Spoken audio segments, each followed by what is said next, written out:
दोस्तों, पश्चिम बंगाल विधानसभा चुनाव 2026 को लेकर एक ऐसा महासर्वे सामने आया है जिसने राज्य की सियासत में बड़ा भूचाल ला दिया है। कुल 294 विधानसभा सीटों वाले इस सूबे में सरकार बनाने का जादुई आंकड़ा 148 है और इसी 148 के आंकड़े को छूने के लिए सी वोटर और CNN न्यूज 18 का सबसे ताजा ओपिनियन पोल सामने आया है। इस महासर्वे के जो आंकड़े निकल कर सामने आए हैं वो किसी भी राजनीतिक पंडित का दिमाग घुमा सकते हैं। सवाल यह है कि क्या दीदी चौथी बार सत्ता की कुर्सी पर बैठेंगी या फिर 2026 में भारतीय जनता पार्टी बंगाल में बदलाव की कोई नई कहानी लिखने जा रही है। आज हम सिर्फ हवाई बात नहीं करेंगे बल्कि एक एक सीट और एक एक प्रतिशत वोट शेयर का पूरा गणित आपको समझाएंगे। सीधे सबसे बड़े आंकड़े की बात करते हैं। 294 सीटों वाली बंगाल विधानसभा ने सर्वे ने स्पष्ट कर दिया है कि तृणमूल कांग्रेस यानी टीएमसी 184 से लेकर 194 सीटों के साथ एक बार फिर से प्रचंड बहुमत की सरकार बनाती हुई दिख रही है। 148 की बहुमत के आंकड़े से यह संख्या बहुत आगे है। वहीं दूसरी तरफ भारतीय जनता पार्टी 98 से 108 सीटों के बीच नजर आ रही है। अगर इन आंकड़ों को पिछले 2021 के नतीजे से जोड़े, जहां भारतीय जनता पार्टी को 77 सीटें मिली थी, तो भाजपा अपनी सीटों में इजाफा तो कर रही है, लेकिन सत्ता की चाबी से वो अभी भी करीब 40 से 50 सीटें दूर खड़ी है।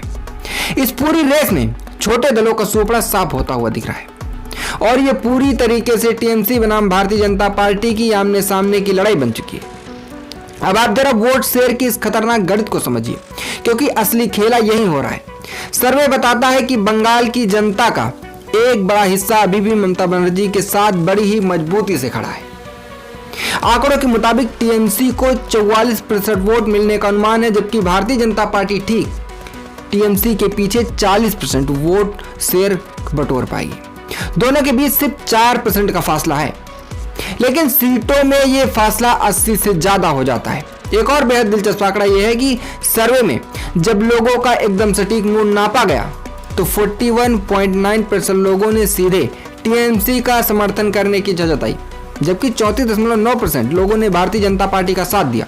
और सुनिए, लगभग 36.5% वोटर ऐसे हैं जो आज भी अपने मौजूदा टीएमसी विधायक को ही दोबारा जिताने के लिए तैयार बैठे हैं।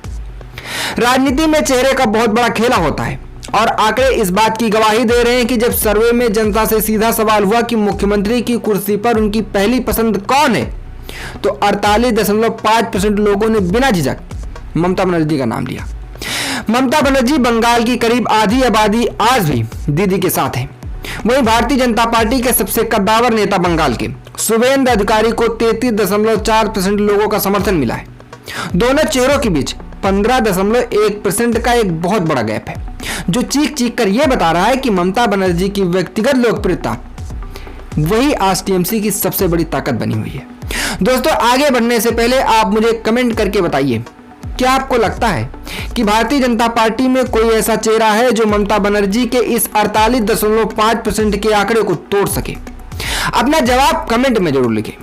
तो कुल मिलाकर बंगाल चुनाव 2026 के इन आंकड़ों का लबोलुआब यह है कि भले ही भारतीय जनता पार्टी 100 सीटों का आंकड़ा पार करने के लिए पूरा जोर लगा रही हो, लेकिन 184 से लेकर 194 सीटों वाली टीएमसी के सामने वो एक मजबूत विपक्ष की भूमिका में ही नजर आ रही है। आने वाले दिनों में वोट प्रतिशत का ये छोटा सा अंतर कितनी सीटों का खेल बिगाड़ेगा, ये देखना बेहद ही रोमांचक होगा। अगर आपको बंगाल चुनाव का ये डेटा और फैक्ट्स वाला पोस्टमार्टम पसंद आया हो तो वीडियो को लाइक करें और ऐसे ही सटीक राजनीतिक आंकड़ों के लिए हाल चाल न्यूज चैनल को सब्सक्राइब करना बिल्कुल ना भूलें। तो मिलते हैं अगली वीडियो में।